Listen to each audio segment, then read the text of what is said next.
El enorme éxito del Código da Vinci le ha dado a María Magdalena una nueva identidad en la cultura popular. La esposa secreta de Jesús y la madre de sus hijos. No tenía idea de que existiese esta gran tendencia por redescubrir a María Magdalena, por pensar de forma nueva sobre quién fue María Magdalena. Ella ha sido mostrada como una discípula, una sacerdotisa, una líder religiosa y una intelectual, a menudo representada leyendo. Misionaria, visionaria, curandera, ella lo hace todo. Y por supuesto, y mucho más, se la enfatiza como el apóstol para los apóstoles. Nuevos hallazgos indican que su influencia pudo haber sido aún más dominante, crítica para el inicio de no una, sino dos eras milenarias. Tenemos nueva información y fuentes antiguas que dan una perspectiva muy diferente sobre María Magdalena que no teníamos antes. Ese tipo de cosas nos llevan a considerar a María Magdalena como una figura extremadamente importante en la temprana cristiandad. Las perspectivas sobre María Magdalena que se habían perdido han sido redescubiertas, elevando su importancia para la cultura occidental. Pero la pregunta permanece: ¿quién fue la verdadera María Magdalena? El misterio que rodea a María Magdalena se debe en gran parte al lugar donde apareció por primera vez, en referencias bíblicas escasas y a menudo confusas. Cada hecho aparente que conocemos sobre María Magdalena está contenido en el Nuevo Testamento, el cual la menciona más veces que a ninguna otra mujer. Por ejemplo, encontramos en el Evangelio de Juan que el tratamiento más extenso sobre María Magdalena se encuentra en el capítulo 20, solo después de la resurrección de Jesús. Así que naturalmente hay mucha curiosidad sobre la procedencia de esta María. Siendo un predicador radical que acogió a los execrados de la sociedad, Jesús tuvo muchas seguidoras femeninas. Les enseñó las Escrituras, algo usualmente reservado para los hombres. En los evangelios de Mateo y Marcos, varias de las seguidoras de Jesús son llamadas María. Parece haber muchas Marías mencionadas en los evangelios, y de hecho existe la tendencia de combinarlas todas para pretender que todas estas Marías diferentes son un mismo personaje. Hay muchas mujeres llamadas María en los evangelios, porque hasta donde sabemos María es el nombre más común para las mujeres del siglo I, pues la esposa de Herodes el Grande era Mariam. Así que en honor de la esposa de Herodes el Grande, muchas mujeres del siglo I tomaron ese nombre. Una de sus formas era Mariam y otra más corta es María o Mari. Muchos estudiosos creen que el nombre de María Magdalena proviene de Magdala, una aldea pesquera. Migdal es la palabra para torre en hebreo. Así que por supuesto algunos entienden que María Magdalena está vinculada al lugar Migdal. Migdal aún existe, pero hay poca evidencia de que María Magdalena de hecho proviniese de allí. No existen hechos aquí. Pareciese haber existido una mujer cuyo nombre pudo haber sido María o Mariam del pueblo de Magdala, en el mar de Galilea, que entró en contacto con Jesús. Y al parecer trabajaron juntos en los años siguientes que se describen en los relatos tradicionales de los evangelios. ¿Cómo pudo esta mujer, supuestamente de una próspera aldea pesquera, convertirse en la pecadora más notoria de la Biblia? A pesar de su reputación de varios siglos como mujerzuela, no hay nada en la Biblia que diga que María Magdalena era una prostituta. La confusión existe porque las muchas historias relacionadas con las varias Marías parecen solaparse con la de otra mujer sin nombre identificada como pecadora. María Magdalena comenzó a ser convertida en una prostituta arrepentida desde un periodo muy temprano en cristiandad. Tenemos a todos esos primeros padres cristianos tratando de aclarar quiénes eran esas Marías. En 595 de nuestra era, el Papa Gregorio el Grande decidió que María Magdalena era también dos mujeres más.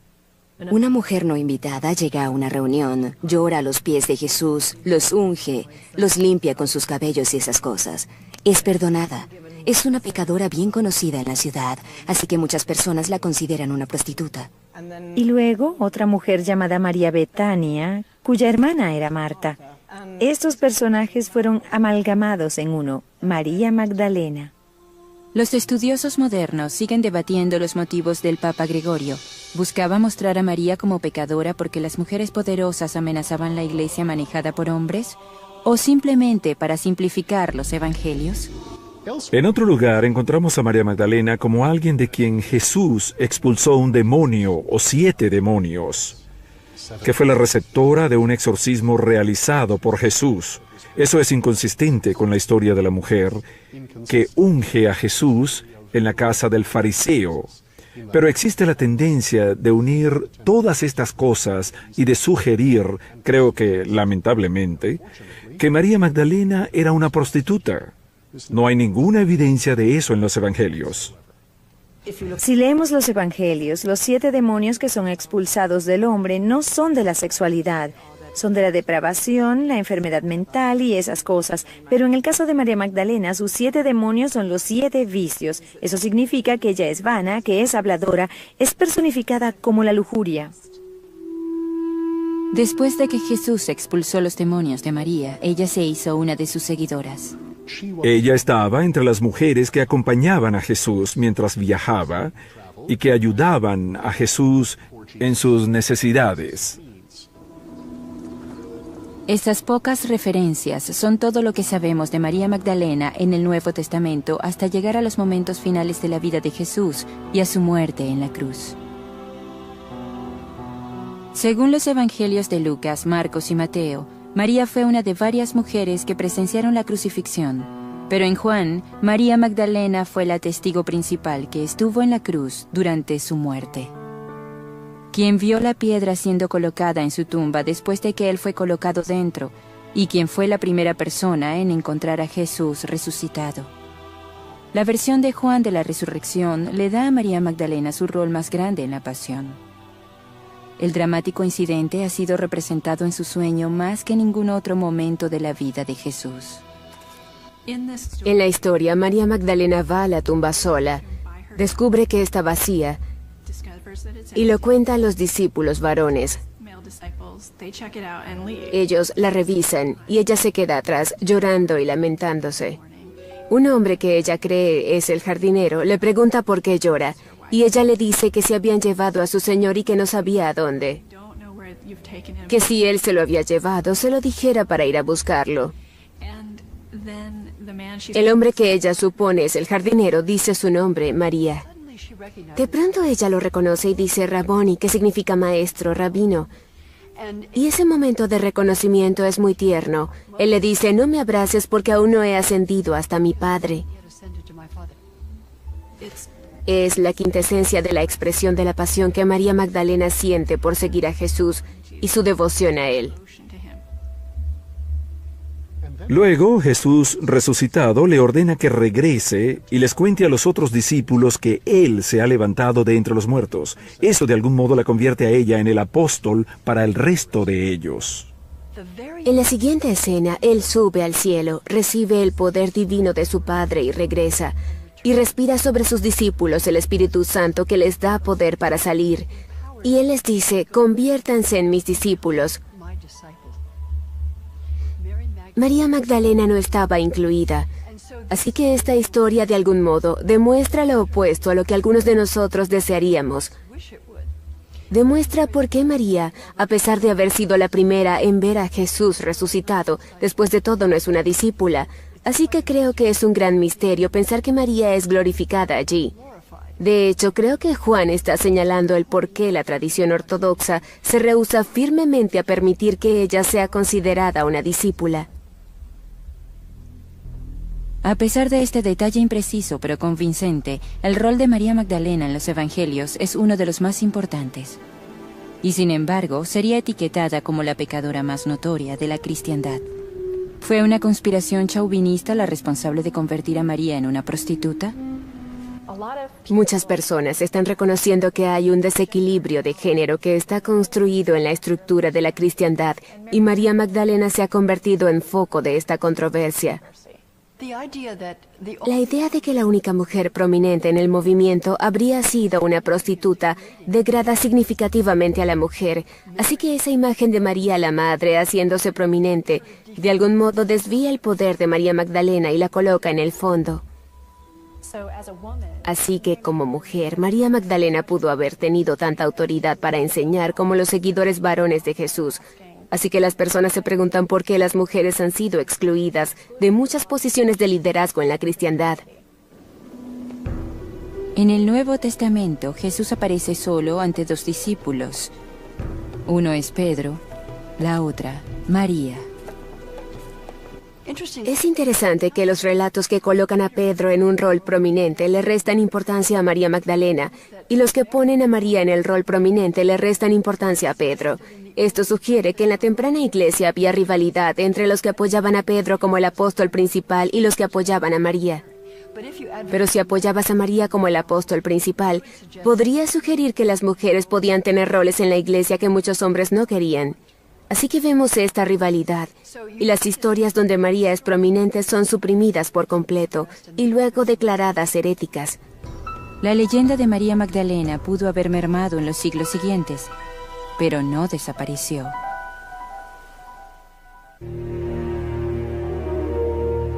En el siglo XI, el alba de un nuevo milenio, la adoración y veneración de María Magdalena comenzó a florecer en Europa occidental. Se hizo particularmente adorada en el sur de Francia, donde se desarrolló un culto entre los cristianos que nunca aceptaron su identidad como una prostituta.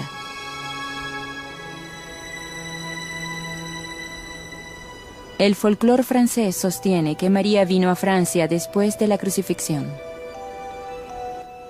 ¿Por qué surgió la leyenda de María Magdalena en Francia? No estoy segura. Pero uno de los aspectos interesantes es que ella subió a un bote sin timón y acabó en el sur de Francia. Realmente empujada por Pedro hacia ese bote sin timón. Me gusta eso de no tener timón. La leyenda de María Magdalena también estaba unida a un grupo de creyentes píos, los catares, quienes literalmente murieron por sus creencias. Tenían una vasta influencia en centros por toda Europa occidental y en el Medio Oriente. Se pensaba que guardaban el Santo Grial y sus tesoros, resguardados en su lugar de meditación en el tope de una montaña, Montségur. Creían que Jesús era un hombre, un humano de carne y hueso que fue eclipsado por un principio cósmico, el Cristo. Y el Cristo le permitió a Jesús el hombre hacer cosas milagrosas. Y cuando fue crucificado, el Cristo había cumplido su misión. Así que dejó al hombre. Sucede que Jesús sobrevivió a la crucifixión y después se casó con María Magdalena. Ellos describían despectivamente a María Magdalena como la concubina de Jesús, y esa era su actitud hacia ella. Las especulaciones sobre la relación de los catares con el Grial solo se ha profundizado con el tiempo. Antes de que los sacerdotes catares restantes fueran exterminados como herejes, lograron sustraer un tesoro, no de oro o joyas, sino algo mucho más precioso. ¿Pudo haber sido el secreto del propio Grial? En Francia, la leyenda del Santo Grial cambia sorprendentemente de un cáliz a la propia María Magdalena. Casada secretamente con Jesús, María llevaba el más sagrado de todos los linajes en su vientre. Una versión de la leyenda francesa dice que María fue primero a Egipto, luego navegó hacia Francia con Lázaro y las dos hermanas de este, María y Marta, y su sirviente egipcia llamada Sara. Llegaron a una pequeña aldea, Maris de la Mer, en la costa sur.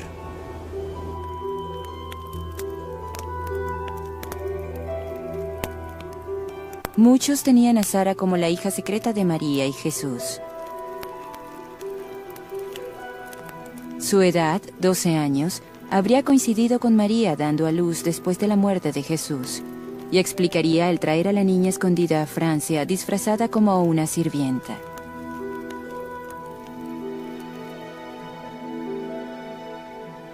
La leyenda continúa diciendo que Sara se convirtió en la primera en el linaje de los reyes franceses, un linaje que, según se dice, aún sobrevive. Hoy Santa Sara, en ocasiones asociada con la Madonna Negra, es venerada por los gitanos y otros que mantienen una profunda conexión emocional con ella. La historia es otra de las muchas leyendas del Santo Grial. Esta vinculación de María Magdalena con el Santo Grial es algo que existe en la historia medieval. Existe en la literatura histórica romántica de los siglos XVIII y XIX. Y es mejor conocida por el trabajo llamado Sangre Santa, Santo Grial, que es un libro de principio de los años 80 que une varias de estas leyendas francesas y declara a la propia María Magdalena como el Santo Grial. Esta es la historia que encontró Dan Brown y que reinterpretó y unió a la textura de El Código da Vinci. No existen referencias al Santo Grial en la literatura bíblica. Es una invención medieval.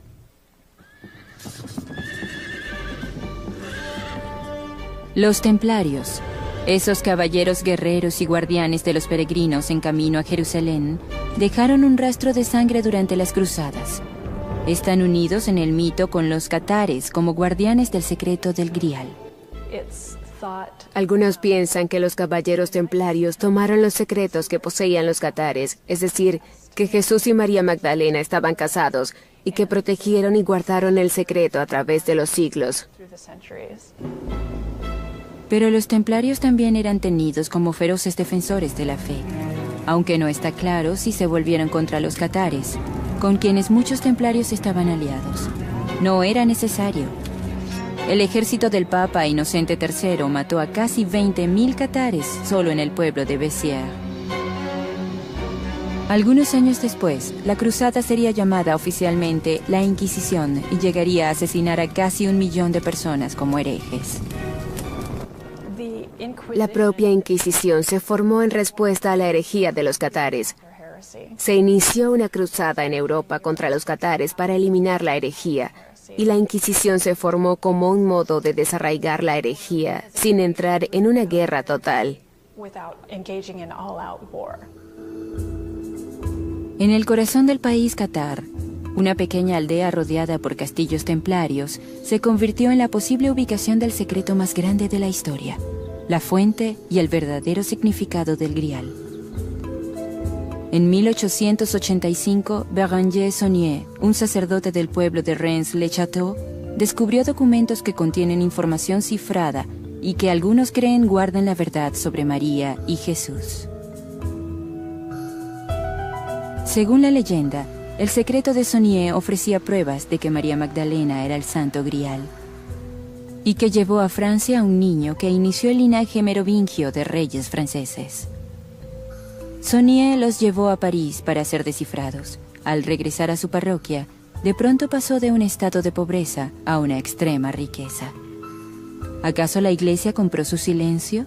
¿O acaso el sacerdote inventó la historia del documento secreto para esconder el hecho de que vendía las misas y se guardaba el dinero? El sacerdote de ese pueblo, responsable de este engaño, historia o mito, como quieran llamarlo, era llamado Saunier. Y ese es el nombre que Dan Brown le da al curador del Louvre, quien fue encontrado muerto con la forma del hombre de Vitruvio en la escena inicial de El Código da Vinci.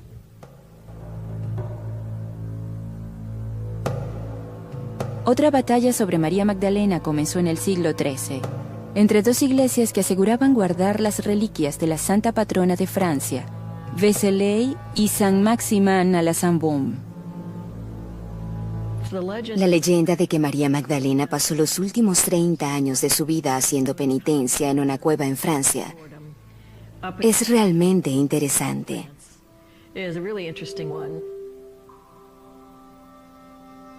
Ella vive aquí en penitencia y no come durante 30 años. Es alimentada por ángeles.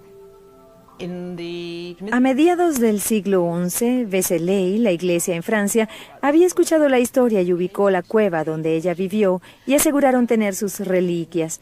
La historia se esparció y las personas venían de todas partes, incluso del norte de Inglaterra, para ser curados por María Magdalena, porque allí ocurrían milagros, y a arrepentirse ante su tumba.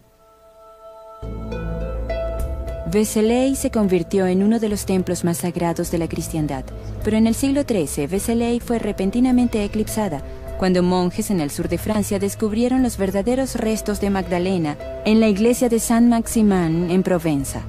La iglesia fundada por el apóstol que, según la leyenda, había viajado a Francia con María y le había dado la extrema unción. Vézelay se vanagloriaba de tener las reliquias de María Magdalena y de pronto, de la nada, escucharon que los monjes de Saint-Maximin aseguraban ahora que Vézelay había cometido un error.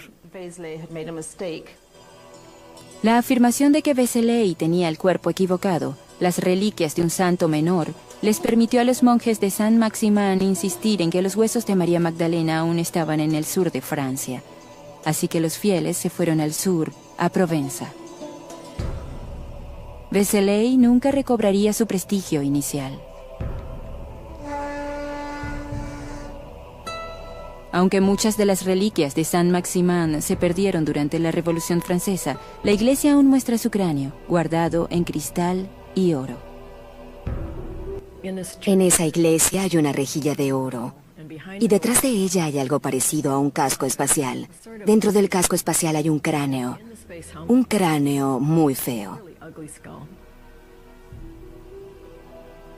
El día de la festividad, estos sujetos se suben a la plataforma y remueven el casco, al menos la parte frontal de él, y luego sacan el cráneo a las calles.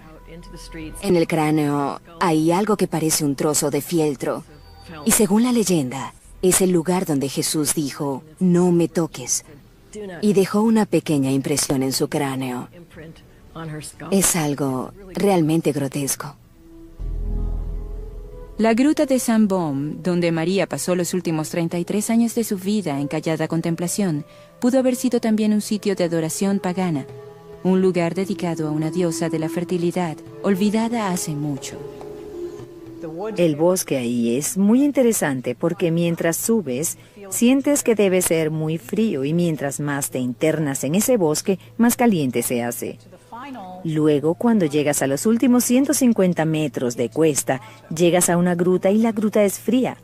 Cuando entras a esa gruta es húmeda, excepto por un área en lo profundo de la gruta que incluso los geólogos no pueden explicar que esté seca.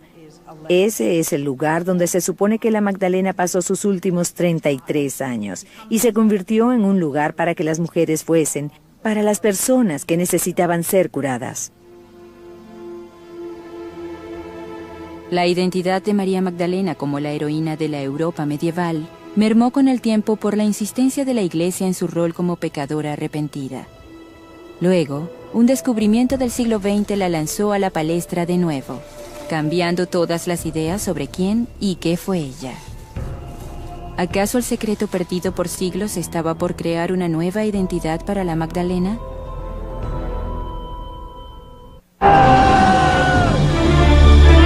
Aureliano recurre al dios de los soldados y logra restaurar al imperio, pero lo asesinan antes de que su trabajo eche raíces. Ahora surge un hombre que elimina a sus rivales y une al imperio bajo la señal de un nuevo dios, Constantino. Roma, auge y caída. Esta noche por History.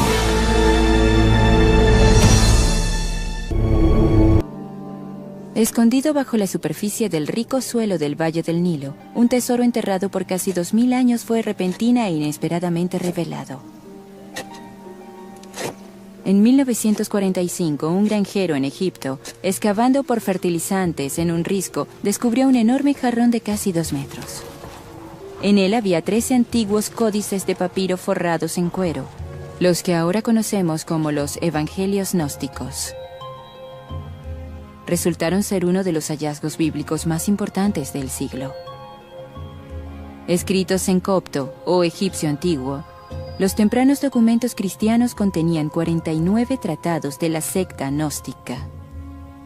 En esos libros había muchos otros evangelios que nunca fueron parte del Nuevo Testamento, muchos de los cuales no conocíamos. Sabíamos que en el mundo antiguo hubo muchos evangelios, pero fueron enterrados, destruidos, quemados por líderes de la iglesia, que los consideraban el tipo de herejía más abominable. Así que nunca supimos lo que decían los herejes, solo sabíamos que eran terribles y ahora los escuchamos decir sus propias palabras. El texto reveló nuevas informaciones asombrosas sobre la lucha entre las creencias que surgieron después de la muerte de Jesús. El tema esencial del gnosticismo es que la divinidad no es una fuerza externa, como la encarnada por Jesús, sino una capacidad interna inherente disponible para todos los seres humanos. Estos evangelios tienen una especie de mensaje diferente, pues los evangelios escogidos para ser parte del Nuevo Testamento entre los siglos II y IV básicamente tienen un mensaje similar. Dicen, cree en Jesús y serás salvado. Estos otros textos, como el Evangelio de María Magdalena, dicen que lo divino debes encontrarlo dentro de ti, porque fuimos creados a la imagen de Dios y por lo tanto hay continuidad entre lo divino y lo humano. Lo que encontramos en estos otros textos son muchos puntos de vista distintos y eso es lo que no le gustó a algunos padres de la iglesia. Ireneo, el obispo que odiaba a los herejes, dijo, fuera de la iglesia no hay salvación. Todos deben creer y es a través de la iglesia como pueden ser salvados, afuera están perdidos. Hasta el descubrimiento de los textos gnósticos, mucho de lo que se sabía del gnosticismo provino de los escritos de los primeros padres de la iglesia, quienes lo condenaron vehementemente. Tertuliano, uno de los líderes de la iglesia, dijo, las personas siempre hacen preguntas. Son las preguntas las que hacen a las personas herejes. Las preguntas son las que impulsan toda la exploración que se encuentra en esos textos heréticos. Uno de los textos, el Pistis Sophia, que los estudiosos datan en el 250 o 300 de nuestra era, da nuevas luces sobre cómo otras ideas sobre el ministerio de Jesús lucharon por ser oídas durante el esfuerzo de crear una doctrina oficial de las tradiciones cristianas. El texto presenta una notable discusión entre la Magdalena y el apóstol Pedro. Pedro se queja ante Jesús de que María habla todo el tiempo, que debería quedarse callada sin decir nada. Y en ese texto Jesús la alienta a hablar. Pueden ver por qué esto no es parte de la tradición católica. Otro importante texto gnóstico es el Evangelio de María. Los pocos fragmentos del texto que existen indican que los gnósticos tenían a María en gran estima como visionaria, apóstol y líder. En un pasaje significativo, María les revela a otros apóstoles que Jesús había compartido enseñanzas secretas con ella. De hecho, encontramos en el Evangelio de María que es ella quien recibe enseñanzas de Jesús que no son reveladas a nadie más, ni siquiera a Pedro o a sus discípulos especiales. Si leemos el Evangelio de Lucas, Pedro es el líder, Pedro es el vocero, Pedro está a cargo. Cuando leemos los evangelios que hablan sobre María Magdalena, Pedro es la contrafigura y María Magdalena se convierte en la discípula prominente. Pedro siempre se queja de ella. Los textos gnósticos transforman a María Magdalena en la figura central de la temprana cristiandad, con una autoridad sin paralelo entre los demás discípulos. Esta versión es notablemente diferente al canon aceptado. En los evangelios del Nuevo Testamento, como el de Lucas, por ejemplo, este habla de los discípulos y las mujeres. Y los discípulos no son las mujeres, ni las mujeres los discípulos. Pero en algunos de los evangelios secretos que se han hallado, las mujeres están entre los discípulos, y entre ese grupo María Magdalena es la más prominente. El último papa dijo, no puede haber mujeres sacerdotes porque nuestro Señor fue hombre y solo escogió discípulos hombres. Pero si tomamos en cuenta el Evangelio de María, esa afirmación no puede hacerse. Los textos gnósticos representan solo una de las posibles revisiones de la historia de María Magdalena. Nos hace preguntarnos cuántas otras versiones de la historia de la Magdalena pudieron haber existido. En el Mediterráneo oriental, en ese periodo hace 2000 años, existía un crisol de ideas filosóficas e intelectuales. Hay personas que trabajan en la noción de que tal vez María Magdala no venía de Magdala, en el mar de Galilea, sino de un lugar llamado Magdala, en Etiopía. y que tal vez era una mujer negra o de piel oscura que llegó a Alejandría, que entonces era la encrucijada del mundo, y de allí pasó a Jerusalén, y se unió a Jesús, quien era un extranjero como ella, y juntos iniciaron este movimiento para crear un orden revolucionario. Incluso en el descubrimiento en el siglo XX de los radicales textos gnósticos, apenas genera ondas fuera de los círculos académicos. Se requería una obra de ficción de gran éxito para catapultar a María Magdalena de vuelta a la palestra. La relación entre Jesús y María Magdalena ha sido muy debatida desde los primeros días de la cristiandad. Este tema provocativo nuevamente ha iniciado una tormenta de discusiones. En el Código da Vinci, Dan Brown hace una afirmación extraordinaria que invierte lo que sabemos de los textos fuera del canon. Convierte textos como el Evangelio de María y el Evangelio de Felipe en documentos históricos. ¿Por qué? Porque mantienen evidencias de un matrimonio entre Jesús y María Magdalena. Eso pone de cabeza cada pieza del trabajo académico que hemos realizado en los últimos 2000 años. El Evangelio de Felipe, un texto gnóstico, describe el amor entre Jesús y María que pudo haber sido sexual. La mayoría de los líderes judíos, casi todos 98-99%, eran casados y tenían hijos, seguían el mandato bíblico de crecer y multiplicarse. Era una convención aceptada. Si eras un hombre de 32 años, como se describe a Jesús en los evangelios aceptados, el ser casado y tener hijos. Así que muchos estudiosos observan la evidencia cultural de que si Jesús era un ser humano real, y si provenía de la cultura judía, casi con certeza habría estado casado. ¿Y con quién se habría casado más que con esta María Magdala, que se menciona 12 veces por su nombre en los evangelios aceptados, que está en todos los lugares importantes en la historia de Jesús? Creo que la razón del interés por hacer de María Magdalena la señora de Jesús o su amante, en parte tiene que ver más con Jesús que con María Magdalena. Es decir, si va a ser un sujeto real, debe tener una mujer, ¿cierto? Y es otro modo de usar a una mujer para pensar en un hombre. ¿Qué tan posible es que María Magdalena compartiese una relación más profunda con Jesús, como sugiere el Nuevo Testamento? La escena de la unción, que a menudo muestra a María sosteniendo un jarro de alabastro, podría contener importantes pistas simbólicas. La idea de que una mujer toque los pies de un hombre es una especie de gesto erótico o semierótico, limpiándolos con su cabello. Es una escena muy sexy. Por lo tanto, asumen que esto indica que esa mujer, a quien erróneamente identifican con María Magdalena, está casada con Jesús. Algunas personas ven el ritual de la unción que está presente en los 4 evangelios como una reminiscencia de los rituales de hieros gamos que tuvieron lugar en la región de Mesopotamia. Hieros gamos es un matrimonio sagrado que encontramos en muchas religiones paganas, donde la idea es que existen un rey y una reina celestiales en el mundo divino, y eso se refleja en el mundo inferior. Y el sexo entre un hombre y una mujer podría reflejar el sexo en el reino celestial. Los antiguos creían poder obtener una profunda experiencia religiosa a través de hieros gamos, una unión sexual a menudo realizada entre el Señor y una mujer de la comunidad. Proveía fertilidad simbólica y literal para sí mismos, la tierra y su pueblo. Pero ¿existe evidencia de que María Magdalena y Jesús fueron más que compañeros sexuales simbólicos? El Evangelio de Felipe contiene un pasaje muy provocativo donde dice que Jesús amaba a María Magdalena más que a cualquier otro discípulo y acostumbraba a besarla en... Y el texto se rompe, de hecho, pero muchas personas creen que la boca es la frase apropiada para colocar en ese espacio en blanco. En el propio texto se sugiere que Jesús y María Magdalena son una pareja.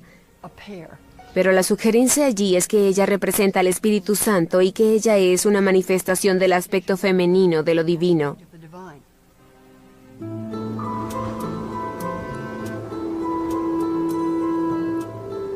Muchos dentro de la religión tradicional invocan el rol de la Magdalena como apóstol de los apóstoles, como un argumento a favor del sacerdocio femenino, mientras que otros ven su relación con Jesús como una conexión más profunda con un pasado pagano. Hubo religiones misteriosas en el Imperio Romano y en algunas de esas religiones se veneraban diosas. Algunos creen que había sacerdotisas o prostitutas sagradas que realizaban los rituales de estas diosas. Así que algunos creen, basándose en el ritual de la unción, que María Magdalena pudo haber sido una sacerdotisa de Isis, realizando el ritual de Hieros Gamos con Jesús. Isis es la esposa de Osiris. Osiris es asesinado, su cuerpo es cortado en pedazos. Isis y su hermana Neftis lo unen de nuevo, ungen su cuerpo y se quedan con él por 3 días, y en el tercer día él regresa de entre los muertos. Así que esa idea de la mujer que unge y espera 3 días junto a su tumba no es una conexión poco común. Cada dios del mundo antiguo, fuese romano, griego o egipcio, tenía una compañera femenina, así que es muy inusual que el Dios de Israel sea mostrado sin una. Y sabemos que esas imágenes de la parte femenina que olvidamos fueron suprimidas en la antigüedad. Las primeras religiones adoraban diosas.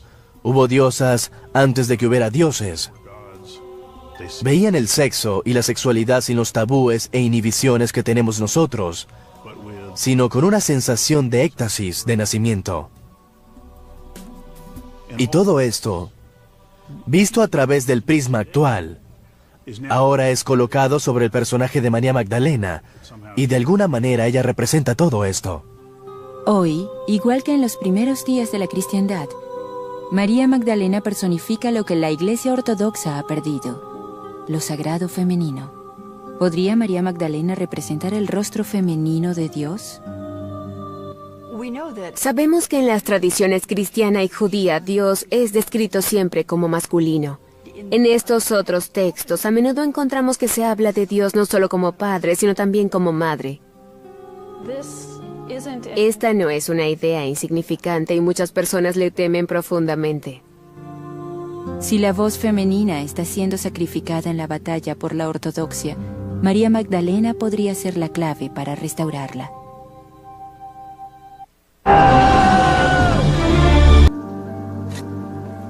El descubrimiento de los evangelios gnósticos y la sorprendente imagen de María Magdalena como una líder poderosa entre los apóstoles ha tenido un impacto importante en las mujeres de la cristiandad tradicional.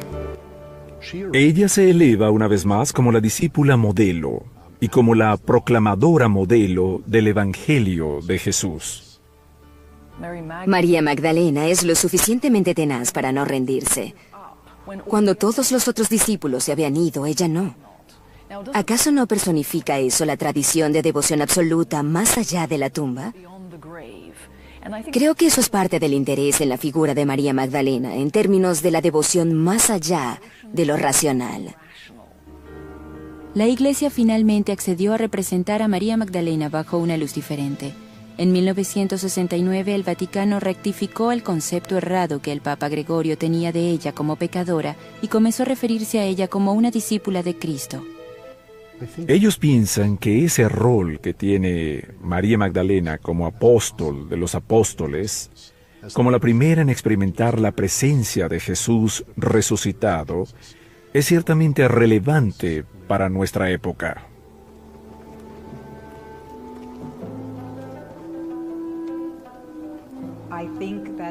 Creo que el problema siempre ha sido que María Magdalena fue una mujer independiente, y al ser una mujer independiente, no necesitaba un hijo, no necesitaba un esposo, necesitaba satisfacer su pasión, su amor de muchas otras maneras. Parte de la resistencia de la religión tradicional podría provenir del hecho de que la imagen de María como una prostituta redimida ha sido beneficiosa por siglos para incontables mujeres. La imagen de María Magdalena como una pecadora arrepentida fue una ficción, pero de algún modo fue una ficción terapéutica. Durante 1400 años, las mujeres y los hombres, pero principalmente las mujeres, no han logrado alcanzar el estándar que les ha impuesto la Iglesia, específicamente en cuanto a su sexualidad. Les dieron una virgen como modelo a seguir y la mayoría no puede alcanzar ese estándar, así que están en una situación en la que siempre serán pecadoras. Las personas pueden ver a María Magdalena y lo han hecho y aún lo hacen, de un modo que les permite decir, si María Magdalena pudo salvarse, entonces yo también podré. Cuando pensamos en María Magdalena como prostituta, no deberíamos apresurarnos en desechar eso, pues de hecho muchas personas despreciadas han encontrado acceso a la religión cristiana a través de esto. Hay estudios feministas que verían muy positivamente el uso de la sexualidad de una mujer para obtener ganancias, y otras personas lo verían como una elección trágica. Pero el hecho de que María Magdalena fuese asociada con prostitutas, a pesar de que es parte de una leyenda, creo que no lo debemos olvidar. Ella fue una pecadora. Ella fue como todos nosotros. Podemos llegar a ella de un modo que no podemos hacer con la prístina y virginal María de Nazaret. Podemos llegar a ella de un modo en que no podemos llegar a San Pedro o San Pablo, incluso de un modo en que no podemos llegar a Jesús de Nazaret desde una posición de fe. Pero aquí está una mujer que nos entiende. Ella es alguien que ve, oye, siente, toca y huele todo lo que nosotros. No necesitamos ningún otro santo que haga eso. El rol impuesto a María Magdalena a través del tiempo ha variado más que ninguna otra figura bíblica. El rol que tiene ahora podría ser el más grande. Ella es un modelo para el apostolado, el liderazgo, el valor, la fidelidad y el poder femeninos. Es el rol más importante que nunca habríamos imaginado hace 25 años. Para las mujeres ella se convierte en la personificación de un sentido de espiritualidad femenina que de otro modo está realmente suprimido de la tradición cristiana. Así que creo que no se trata de si ella es un personaje histórico o alguien que surge de la imaginación religiosa de muchas personas. Creo que es ambas cosas. En la cultura popular, María Magdalena se ha convertido en una celebridad global, con una nueva y vasta audiencia creada por su estrellato en el Código da Vinci. Es interesante que hoy veamos la identidad de apóstol y la de novia de Cristo, simbólica y literalmente siendo revividas. Y hoy estamos en una posición muy similar a la que estábamos en los primeros siglos de la cristiandad. Estamos reinventando a María Magdalena, pero lo interesante es que la estamos reinventando con viejas identidades. Es como tener una fotografía en la que una de las imágenes principales ha sido borrada, y ahora vemos que de hecho esa imagen estuvo allí desde el principio, y reconocemos que es parte de la tradición que conocemos.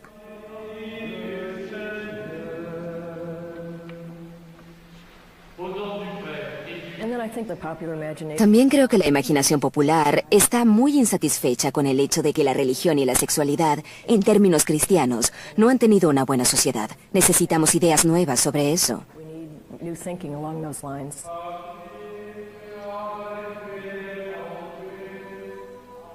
Para los buscadores espirituales, fuera de la religión tradicional, María Magdalena ha sido recreada como una campeona simbólica que busca traer balance y sanación a un mundo orientado a lo masculino.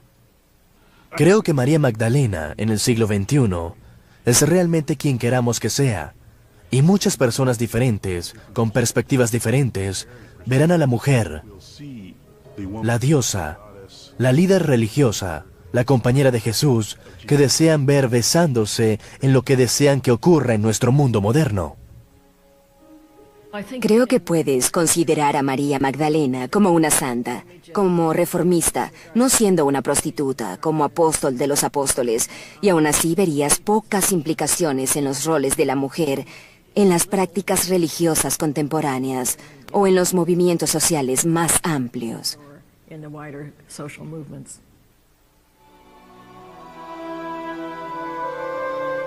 Incluso al proyectar todas estas nuevas y viejas identidades sobre uno de los íconos más complejos de la cristiandad, María Magdalena es ahora, y siempre lo ha sido, exactamente lo que hemos hecho de ella. Para mí, María Magdalena es una mujer profeta. Ella continúa esa voz profética que nos hace colocarnos dentro, pero un poco fuera de la tradición cristiana, que la hace en una figura fascinante y enigmática. María Magdalena, para esta época, es la heroína de acción, por involucrarse, por votar correctamente, por informarse y por ponerse en acción. Y por una integración o fusión de lo erótico, lo espiritual y lo intelectual. Para mí, María Magdalena no es una diosa y no es una figura de una santidad tan profunda que la haga inalcanzable. Es más como una hermana. Tuvo buenos momentos y malos momentos y encontró lo que buscaba. Esa es mi María Magdalena. Mi imagen de María Magdalena es de fuerza, valor, fidelidad, pasión. Ella personifica todas las virtudes femeninas de las que fue privada por tanto tiempo. Es la personificación de la verdadera humanidad femenina.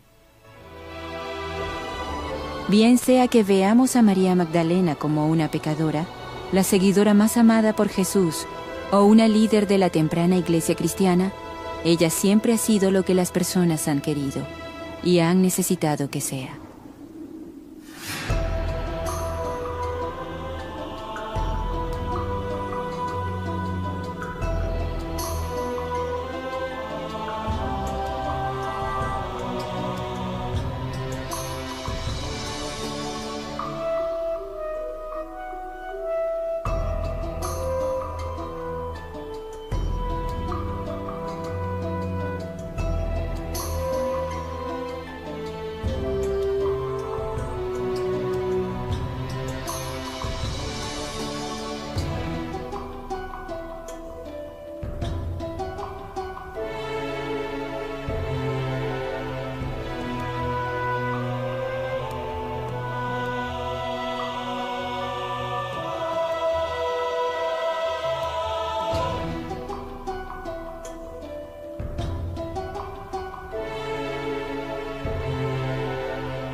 Pudo haber sido también un sitio de adoración pagana, un lugar dedicado a una diosa de la fertilidad, olvidada hace mucho.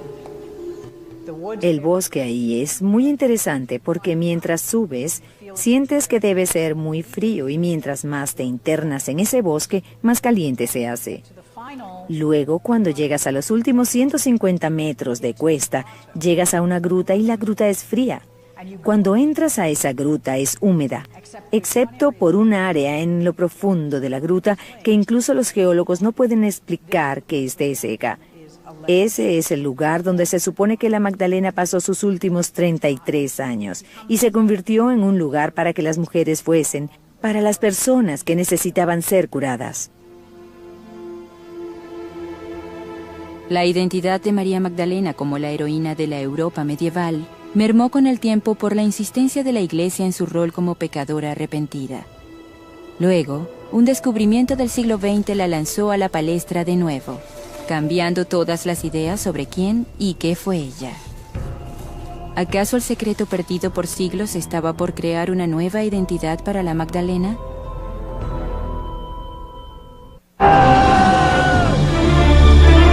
Aureliano recurre al dios de los soldados y logra restaurar al imperio, pero lo asesinan antes de que su trabajo eche raíces. Ahora surge un hombre que elimina a sus rivales y une al imperio bajo la señal de un nuevo dios, Constantino. Roma, auge y caída. Esta noche por History.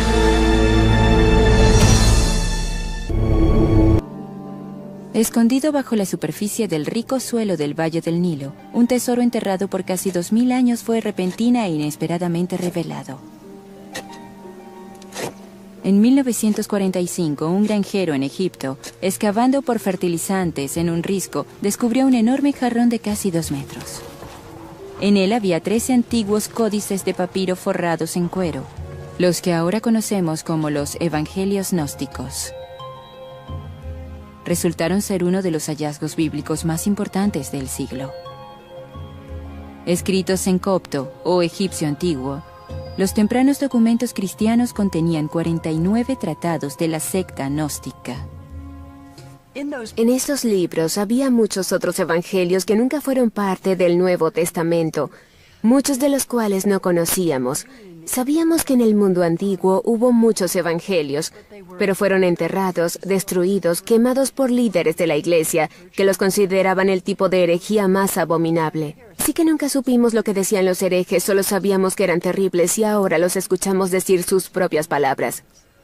Una prostituta degrada significativamente a la mujer, así que esa imagen de María la Madre haciéndose prominente, de algún modo desvía el poder de María Magdalena y la coloca en el fondo. Así que como mujer, María Magdalena pudo haber tenido tanta autoridad para enseñar como los seguidores varones de Jesús. Así que las personas se preguntan por qué las mujeres han sido excluidas de muchas posiciones de liderazgo en la cristiandad. En el Nuevo Testamento, Jesús aparece solo ante 2 discípulos. Uno es Pedro, la otra, María. Es interesante que los relatos que colocan a Pedro en un rol prominente le restan importancia a María Magdalena, y los que ponen a María en el rol prominente le restan importancia a Pedro. Esto sugiere que en la temprana iglesia había rivalidad entre los que apoyaban a Pedro como el apóstol principal y los que apoyaban a María. Pero si apoyabas a María como el apóstol principal, podría sugerir que las mujeres podían tener roles en la iglesia que muchos hombres no querían. Así que vemos esta rivalidad, y las historias donde María es prominente son suprimidas por completo y luego declaradas heréticas. La leyenda de María Magdalena pudo haber mermado en los siglos siguientes, pero no desapareció.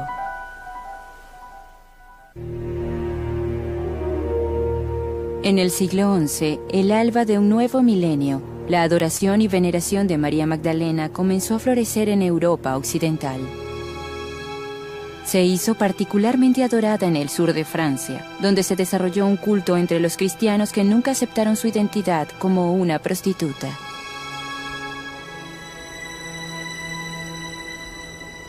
El folclore francés sostiene que María vino a Francia después de la crucifixión.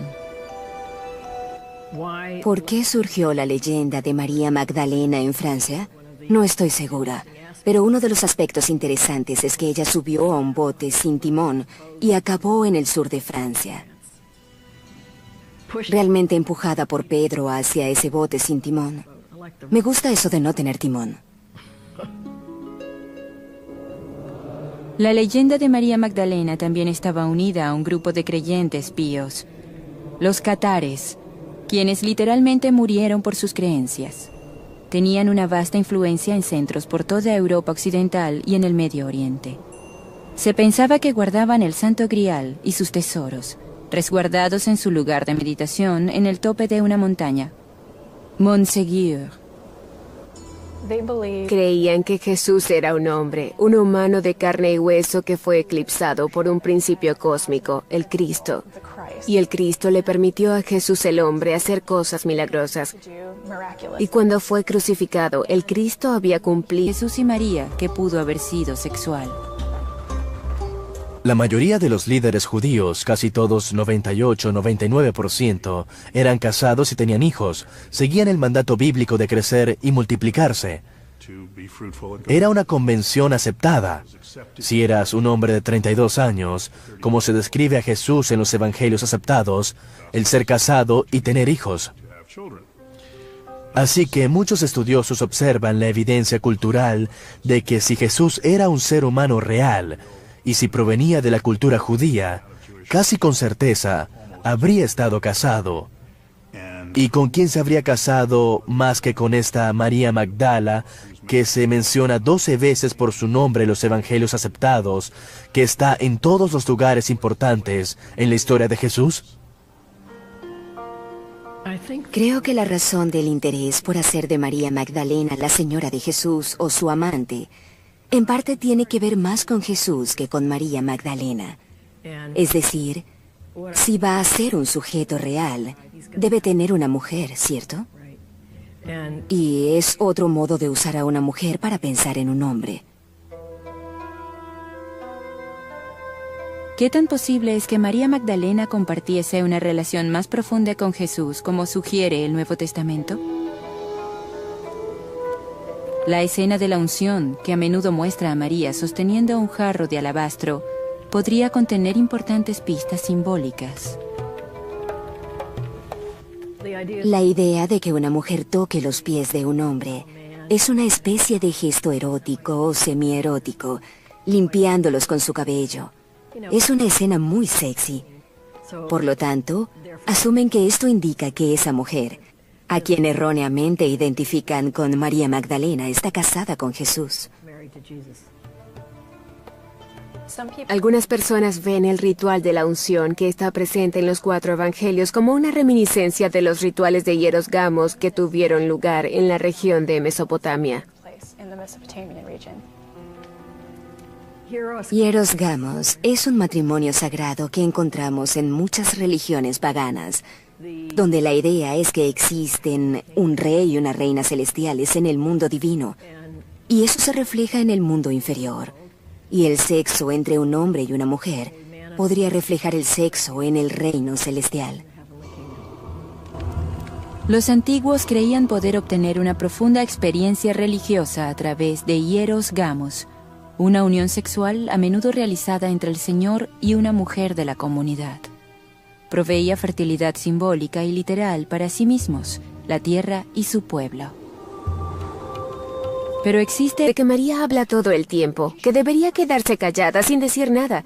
Y en ese texto, Jesús la alienta a hablar. Pueden ver por qué esto no es parte de la tradición católica.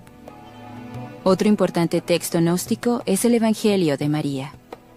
Los pocos fragmentos del texto que existen indican que los gnósticos tenían a María en gran estima como visionaria, apóstol y líder. En un pasaje significativo, María les revela a otros apóstoles que Jesús había compartido enseñanzas secretas con ella.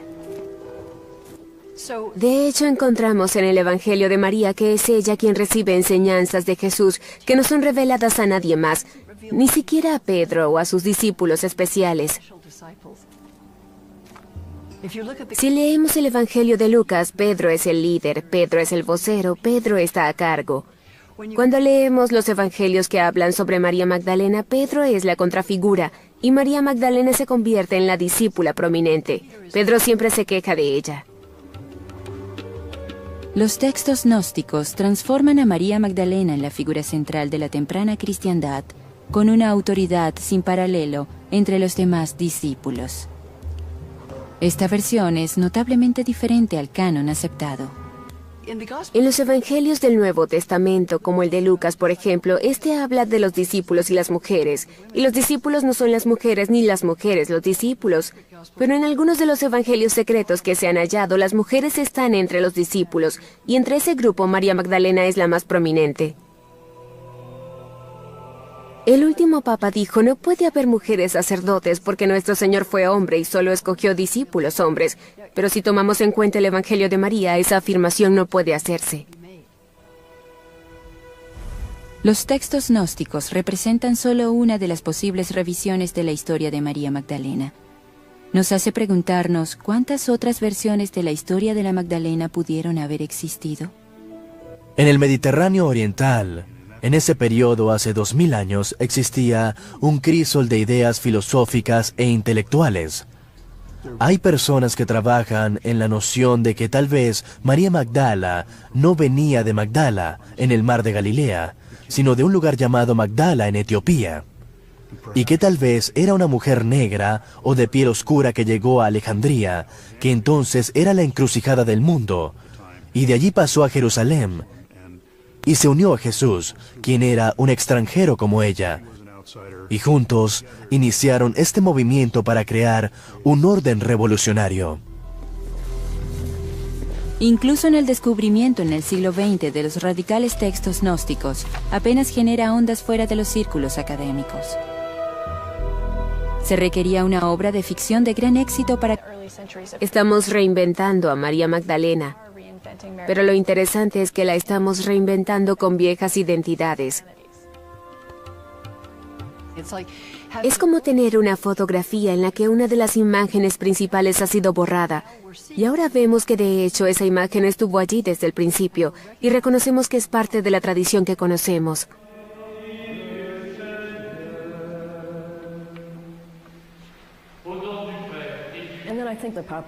También creo que la imaginación popular está muy insatisfecha con el hecho de que la religión y la sexualidad, en términos cristianos, no han tenido una buena sociedad. Necesitamos ideas nuevas sobre eso.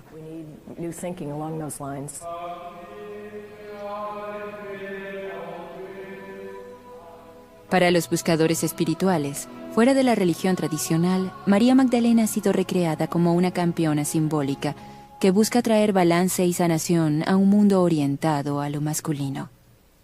Creo que María Magdalena, en el siglo XXI, es realmente quien queramos que sea.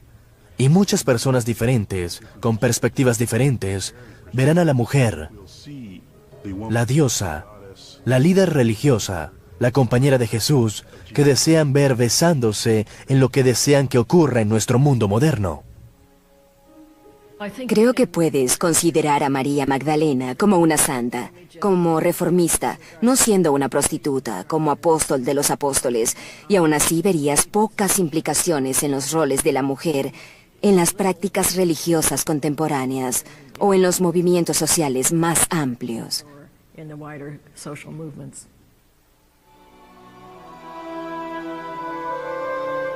Incluso al proyectar todas estas nuevas y viejas identidades sobre uno de los íconos más complejos de la cristiandad, María Magdalena es ahora, y siempre lo ha sido, exactamente lo que hemos hecho de ella. Para mí, María Magdalena es una mujer profeta. Ella continúa esa voz profética que nos hace colocarnos dentro, pero un poco fuera de la tradición cristiana, que la hace en una figura fascinante y enigmática. María Magdalena para esta época es la heroína de acción, por involucrarse, por votar correctamente, por informarse y por ponerse en acción. Y por una integración o fusión de lo erótico, lo espiritual y lo intelectual. Para mí, María Magdalena no es una diosa, y no es una figura de una santidad tan profunda que la haga inalcanzable. Es más como una hermana. Tuvo buenos momentos y malos momentos y encontró lo que buscaba. Esa es mi María Magdalena. Mi imagen de María Magdalena es de fuerza, valor, fidelidad, pasión. 49 tratados de la secta gnóstica. En estos libros había muchos otros evangelios que nunca fueron parte del Nuevo Testamento, muchos de los cuales no conocíamos. Sabíamos que en el mundo antiguo hubo muchos evangelios, pero fueron enterrados, destruidos, quemados por líderes de la iglesia, que los consideraban el tipo de herejía más abominable. Sí que nunca supimos lo que decían los herejes, solo sabíamos que eran terribles y ahora los escuchamos decir sus propias palabras. El texto reveló nuevas informaciones asombrosas sobre la lucha entre las creencias que surgieron después de la muerte de Jesús. El tema esencial del gnosticismo es que la divinidad no es una fuerza externa, como la encarnada por Jesús, sino una capacidad interna inherente disponible para todos los seres humanos. Estos evangelios tienen una especie de mensaje diferente, pues los evangelios escogidos para ser parte del Nuevo Testamento entre los siglos II y IV básicamente tienen un mensaje similar. Dicen, cree en Jesús y serás salvado. Estos otros textos, como el Evangelio de María Magdalena, dicen que lo divino debes encontrarlo dentro de ti, porque fuimos creados a la imagen de Dios y por lo tanto hay continuidad entre lo divino y lo humano. Lo que encontramos en estos otros textos son muchos puntos de vista distintos y eso es lo que no le gustó a algunos padres de la iglesia. Ireneo, el obispo que odiaba a los herejes, dijo, fuera de la iglesia no hay salvación. Todos deben creer y es a través de la iglesia como pueden ser salvados, afuera están perdidos. Hasta el descubrimiento de los textos gnósticos, mucho de lo que se sabía del gnosticismo provino de los escritos de los primeros padres de la Iglesia, quienes lo condenaron vehementemente. Tertuliano, uno de los líderes de la Iglesia, dijo: las personas siempre hacen preguntas. Son las preguntas las que hacen a las personas herejes. Las preguntas son las que impulsan toda la exploración que se encuentra en esos textos heréticos. Uno de los textos, el Pistis Sophia, que los estudiosos datan en el 250 o 300 de nuestra era, da nuevas luces sobre cómo otras ideas sobre el ministerio de Jesús lucharon por ser oídas durante el esfuerzo de crear una doctrina oficial de las tradiciones cristianas. El texto presenta una notable discusión entre la Magdalena y el apóstol Pedro. Pedro se queja ante Jesús de que María habla todo el tiempo, que debería quedarse callada sin decir nada. Y en ese texto, Jesús la alienta a hablar. Pueden ver por qué esto no es parte de la tradición católica. Otro importante texto gnóstico es el Evangelio de María. Los pocos fragmentos del texto que existen indican que los gnósticos tenían a María en gran estima como visionaria, apóstol y líder. En un pasaje significativo, María les revela a otros apóstoles que Jesús había compartido enseñanzas secretas con ella. ¿Tan posible es que María Magdalena compartiese una relación más profunda con Jesús, como sugiere el Nuevo Testamento? La escena de la unción, que a menudo muestra a María sosteniendo un jarro de alabastro, podría contener importantes pistas simbólicas. La idea de que una mujer toque los pies de un hombre es una especie de gesto erótico o semierótico, limpiándolos con su cabello. Es una escena muy sexy. Por lo tanto, asumen que esto indica que esa mujer, a quien erróneamente identifican con María Magdalena, está casada con Jesús. Algunas personas ven el ritual de la unción que está presente en los 4 evangelios como una reminiscencia de los rituales de hieros gamos que tuvieron lugar en la región de Mesopotamia. Hieros gamos es un matrimonio sagrado que encontramos en muchas religiones paganas, donde la idea es que existen un rey y una reina celestiales en el mundo divino, y eso se refleja en el mundo inferior. Y el sexo entre un hombre y una mujer podría reflejar el sexo en el reino celestial. Los antiguos creían poder obtener una profunda experiencia religiosa a través de hieros gamos, una unión sexual a menudo realizada entre el Señor y una mujer de la comunidad. Proveía fertilidad simbólica y literal para sí mismos, la tierra y su pueblo. Pero ¿existe evidencia de que María Magdalena y Jesús fueron más que compañeros sexuales simbólicos? El Evangelio de Felipe contiene un pasaje muy provocativo donde dice que Jesús amaba a María Magdalena más que a cualquier otro discípulo y acostumbraba a besarla en... Y el texto se rompe, de hecho, pero muchas personas creen que la boca es la frase apropiada para colocar en ese espacio en blanco. En el propio texto se sugiere que Jesús y María Magdalena son una pareja. Pero la sugerencia allí es que ella representa al Espíritu Santo y que ella es una manifestación del aspecto femenino de lo divino.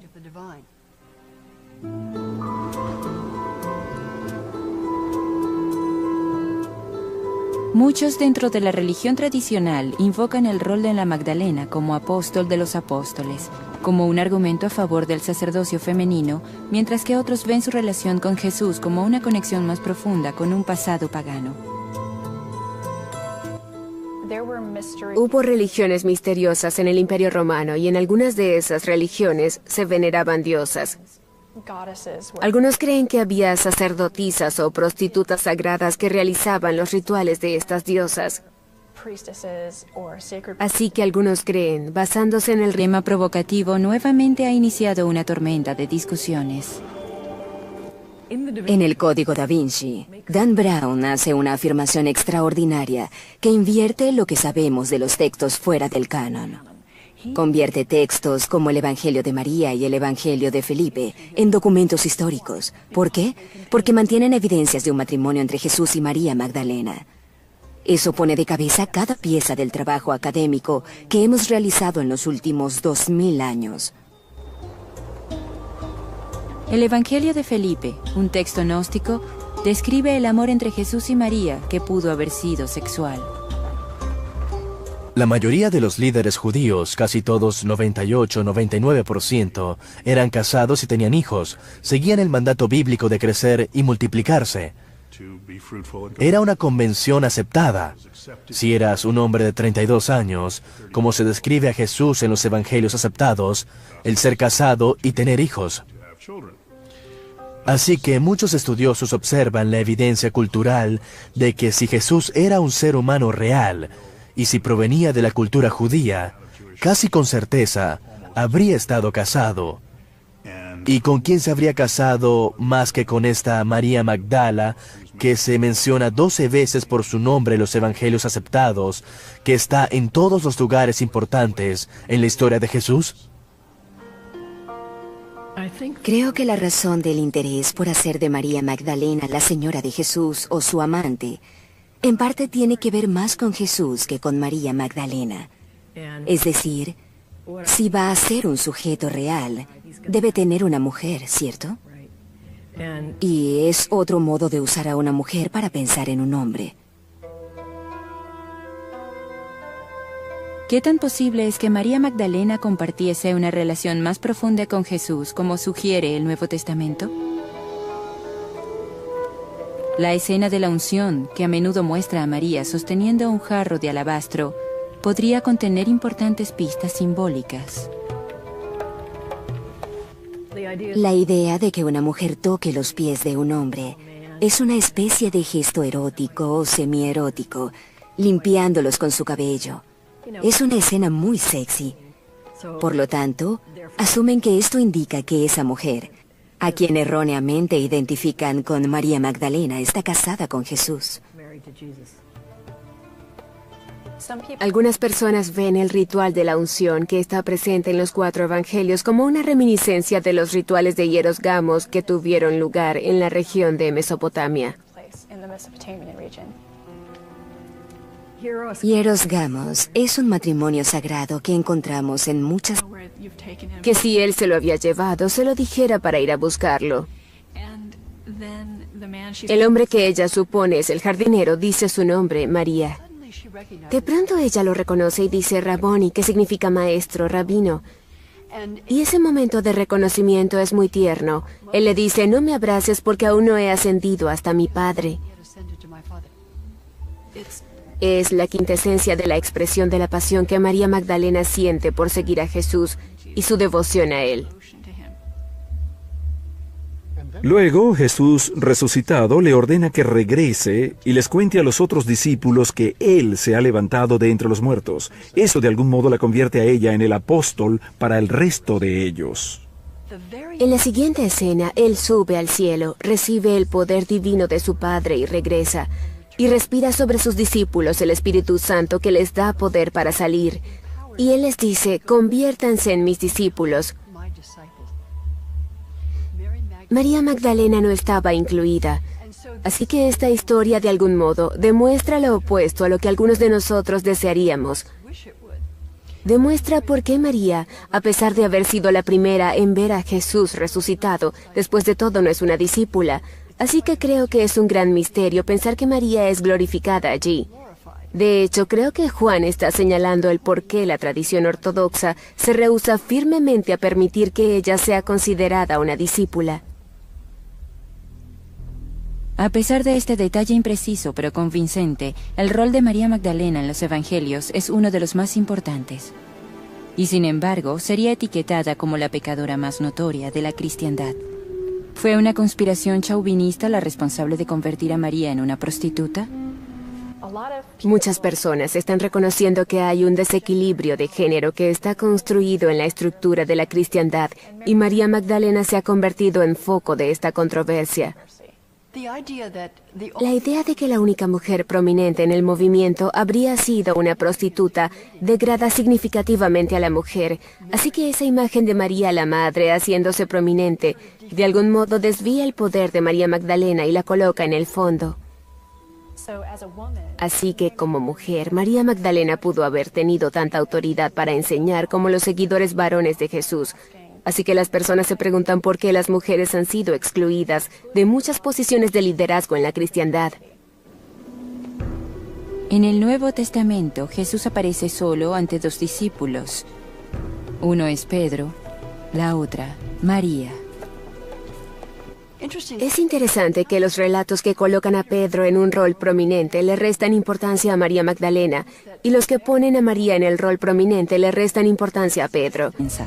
La iglesia fundada por el apóstol que, según la leyenda, había viajado a Francia con María y le había dado la extrema unción. Vézelay se vanagloriaba de tener las reliquias de María Magdalena y de pronto, de la nada, escucharon que los monjes de Saint-Maximin aseguraban ahora que Vézelay había cometido un error. La afirmación de que Vézelay tenía el cuerpo equivocado, las reliquias de un santo menor, les permitió a los monjes de Saint-Maximin insistir en que los huesos de María Magdalena aún estaban en el sur de Francia. Así que los fieles se fueron al sur, a Provenza. Vézelay nunca recobraría su prestigio inicial. Aunque muchas de las reliquias de Saint-Maximin se perdieron durante la Revolución Francesa, la iglesia aún muestra su cráneo, guardado en cristal y oro. En esa iglesia hay una rejilla de oro. Y detrás de ella hay algo parecido a un casco espacial. Dentro del casco espacial hay un cráneo. Un cráneo muy feo. El día de la festividad, estos sujetos se suben a la plataforma y remueven el casco, al menos la parte frontal de él, y luego sacan el cráneo a las calles.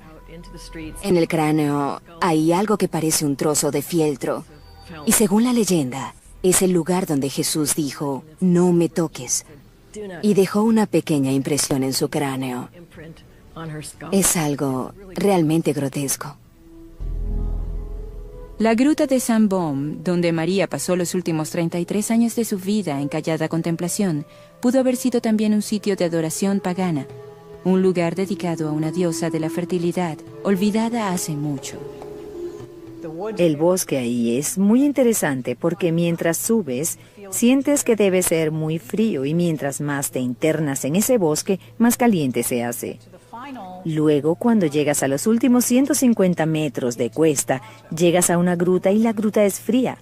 Cuando entras a esa gruta es húmeda, excepto por un área en lo profundo de la gruta que incluso los geólogos no pueden explicar que esté seca.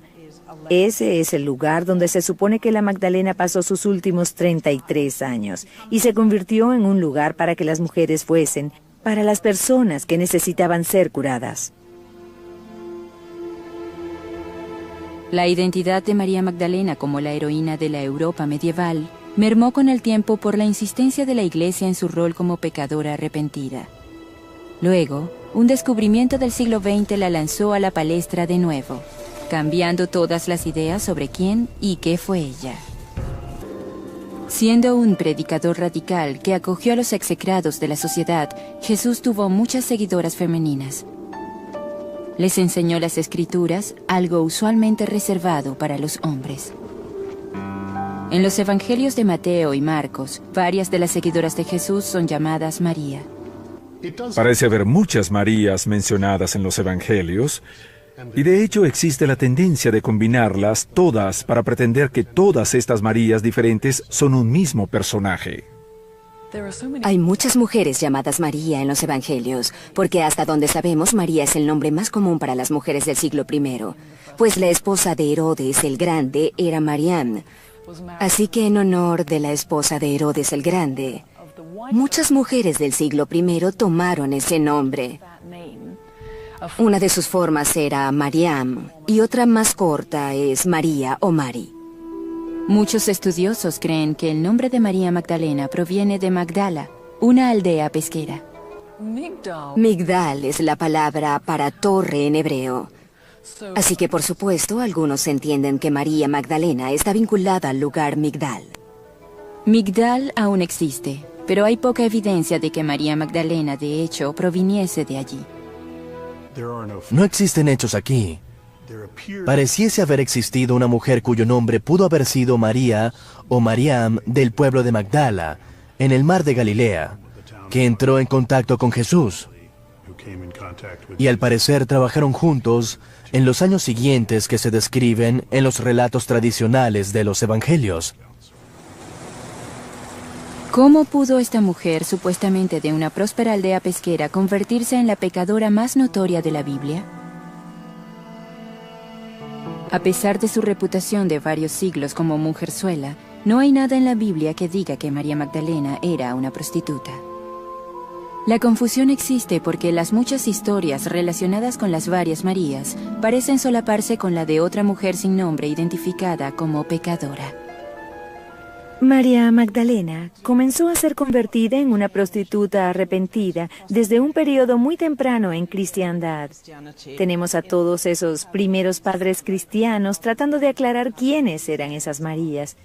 En 595 de nuestra era, el Papa Gregorio el Grande decidió que María Magdalena era también dos mujeres más.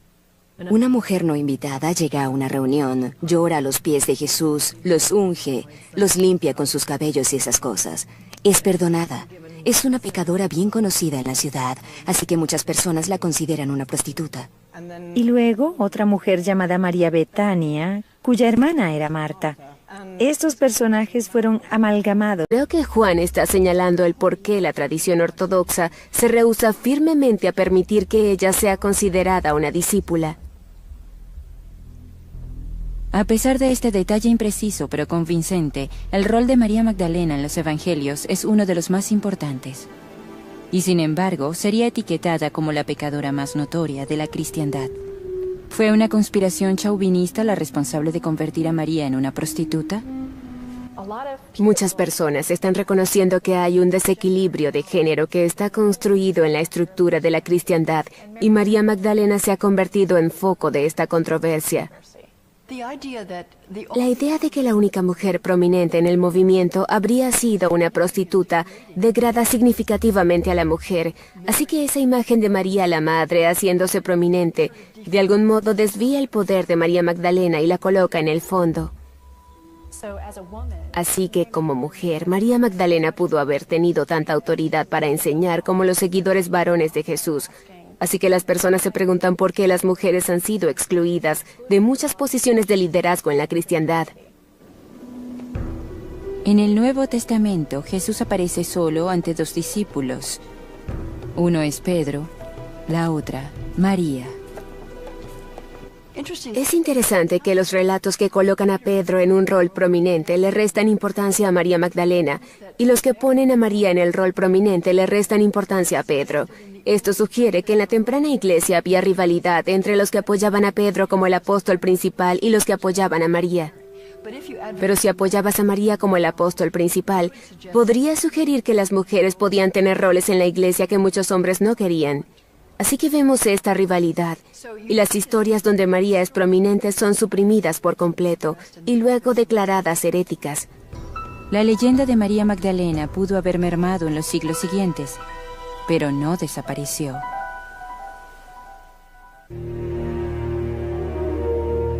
En el siglo XI, el alba de un nuevo milenio, la adoración y veneración de María Magdalena comenzó a florecer en Europa occidental. Se hizo particularmente adorada en el sur de Francia, donde se desarrolló un culto entre los cristianos que nunca aceptaron su identidad como una prostituta.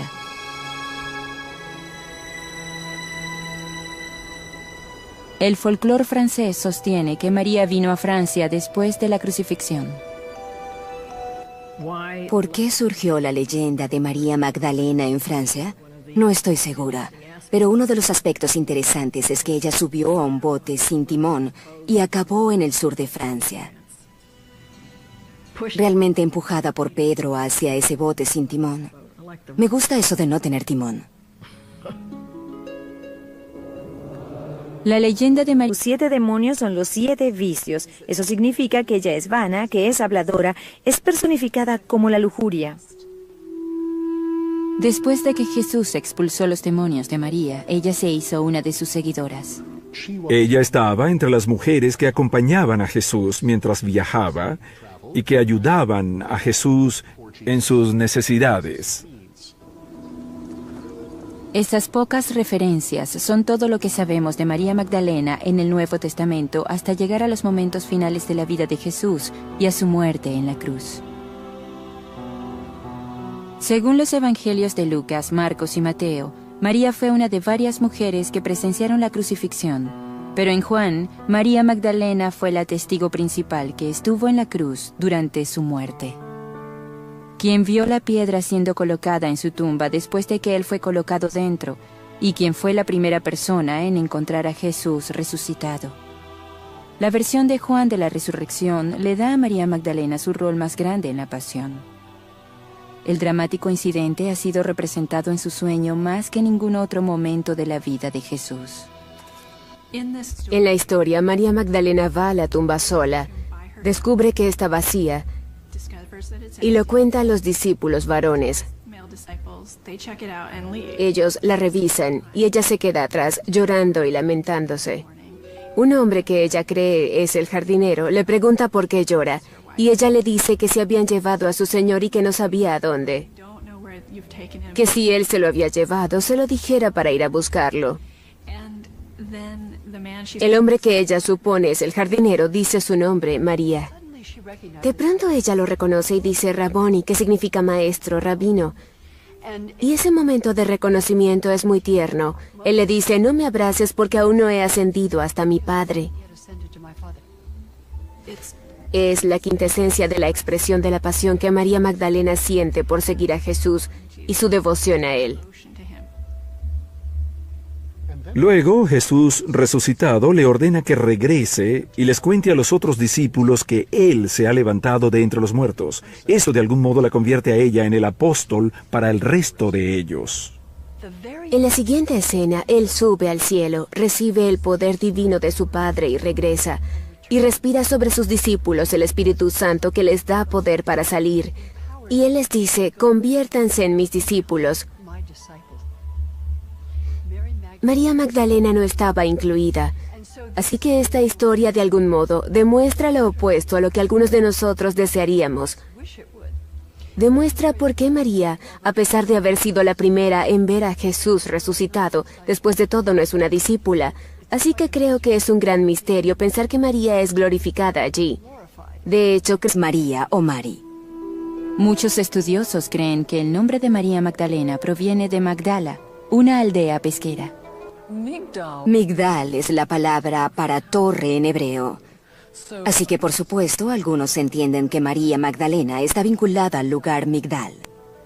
Migdal aún existe, pero hay poca evidencia de que María Magdalena, de hecho, proviniese de allí. No existen hechos aquí. Pareciese haber existido una mujer cuyo nombre pudo haber sido María o Mariam del pueblo de Magdala, en el mar de Galilea, que entró en contacto con Jesús. Y al parecer trabajaron juntos en los años siguientes que se describen en los relatos tradicionales de los evangelios. ¿Cómo pudo esta mujer, supuestamente de una próspera aldea pesquera, convertirse en la pecadora más notoria de la Biblia?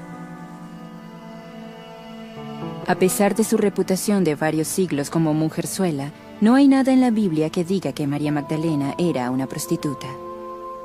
La confusión existe porque las muchas historias relacionadas con las varias Marías parecen solaparse con la de otra mujer sin nombre identificada como pecadora. María Magdalena comenzó a ser convertida en una prostituta arrepentida desde un periodo muy temprano en cristiandad. Tenemos a todos esos primeros padres cristianos tratando de aclarar quiénes eran esas Marías.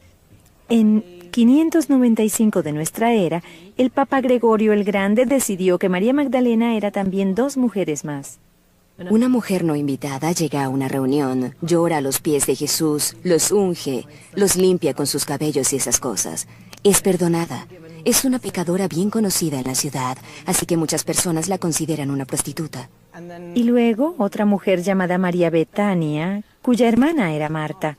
Estos personajes fueron amalgamados en uno, María Magdalena. Los estudiosos modernos siguen debatiendo los motivos del Papa Gregorio. ¿Buscaba mostrar a María como pecadora porque las mujeres poderosas amenazaban la iglesia manejada por hombres? ¿O simplemente para simplificar los evangelios? En otro lugar encontramos a María Magdalena como alguien de quien Jesús expulsó un demonio o 7 demonios, que fue la receptora de un exorcismo realizado por Jesús. Eso es inconsistente con la historia de la mujer que unge a Jesús en la casa del fariseo. Pero existe la tendencia de unir todas estas cosas y de sugerir, creo que lamentablemente, que María Magdalena era una prostituta. No hay ninguna evidencia de eso en los evangelios.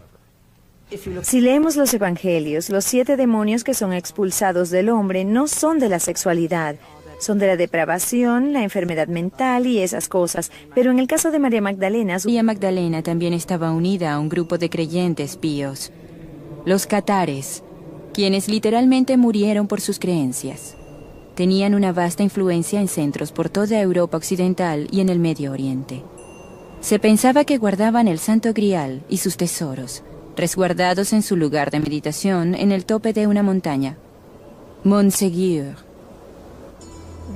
Creían que Jesús era un hombre, un humano de carne y hueso que fue eclipsado por un principio cósmico, el Cristo.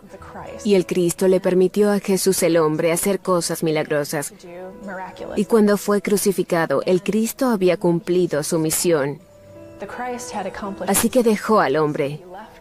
Sucede que Jesús sobrevivió a la crucifixión y después se casó con María Magdalena. Ellos describían despectivamente a María Magdalena como la concubina de Jesús, y esa era su actitud hacia ella. Las especulaciones sobre la relación de los catares con el Grial solo se ha profundizado con el tiempo. Antes de que los sacerdotes catares restantes fueran exterminados como herejes, lograron sustraer un tesoro, no de oro o joyas, sino algo mucho más precioso. ¿Pudo haber sido el secreto del propio Grial? En Francia, la leyenda del Santo Grial cambia sorprendentemente de un cáliz a la propia María Magdalena. Casada secretamente con Jesús, María llevaba el más sagrado de todos los linajes en su vientre. Una versión de la leyenda francesa dice que María fue primero a Egipto, luego navegó hacia Francia con Lázaro y las 2 hermanas de este, María y Marta, y su sirviente egipcia llamada Sara. Llegaron a una pequeña aldea, Maris de la Mer, en la costa sur.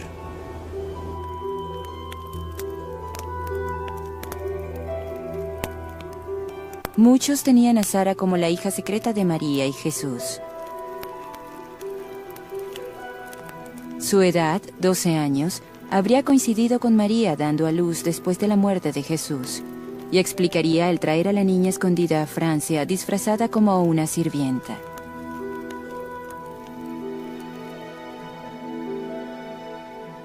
La leyenda continúa diciendo que Sara se convirtió en la primera en el linaje de los reyes franceses, un linaje que, según se dice, aún sobrevive. Hoy Santa Sara, en ocasiones asociada con la Madonna Negra, es venerada por los gitanos y otros que mantienen una profunda conexión emocional con ella. La historia es otra de las...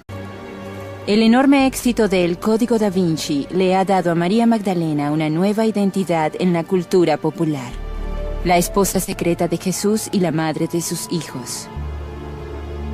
No tenía idea de que existiese esta gran tendencia por redescubrir a María Magdalena, por pensar de forma nueva sobre quién fue María Magdalena. Ella ha sido mostrada como una discípula, una sacerdotisa, una líder religiosa y una intelectual, a menudo representada leyendo. Misionaria, visionaria, curandera, ella lo hace todo. Y por supuesto, y mucho más, se la enfatiza como el apóstol para los apóstoles. Nuevos hallazgos indican que su influencia pudo haber sido aún más dominante, crítica para el inicio de no una, sino 2 eras milenarias. Tenemos nueva información y fuentes antiguas que dan una perspectiva muy diferente sobre María Magdalena que no teníamos antes. Ese tipo de cosas nos llevan a considerar a María Magdalena como una figura extremadamente importante en la temprana cristiandad. Las perspectivas sobre María Magdalena que se habían perdido han sido redescubiertas, elevando su importancia para la cultura occidental. Pero la pregunta permanece: ¿quién fue la verdadera María Magdalena? El misterio que rodea a María Magdalena se debe en gran parte al lugar donde apareció por primera vez, en referencias bíblicas escasas y a menudo confusas. Cada hecho aparente que conocemos sobre María Magdalena está contenido en el Nuevo Testamento, el cual la menciona más veces que a ninguna otra mujer. Por ejemplo, encontramos en el Evangelio de Juan que el tratamiento más extenso sobre María Magdalena se encuentra en el capítulo 20, solo después de la resurrección de Jesús. Así que naturalmente hay mucha curiosidad sobre la procedencia de esta María. Siendo un predicador radical que acogió a los execrados de la sociedad, Jesús tuvo muchas seguidoras femeninas. Les enseñó las Escrituras, algo usualmente reservado para los hombres. En los Evangelios de Mateo y Marcos, varias de las seguidoras de Jesús son llamadas María. Parece haber muchas Marías mencionadas en los Evangelios, y de hecho existe la tendencia de combinarlas todas para pretender que todas estas Marías diferentes son un mismo personaje. Hay muchas mujeres llamadas María en los Evangelios, porque hasta donde sabemos María es el nombre más común para las mujeres del siglo I, pues la esposa de Herodes el Grande era Mariam. Así que en honor de la esposa de Herodes el Grande, muchas mujeres del siglo I tomaron ese nombre. Una de sus formas era Mariam, y otra más corta es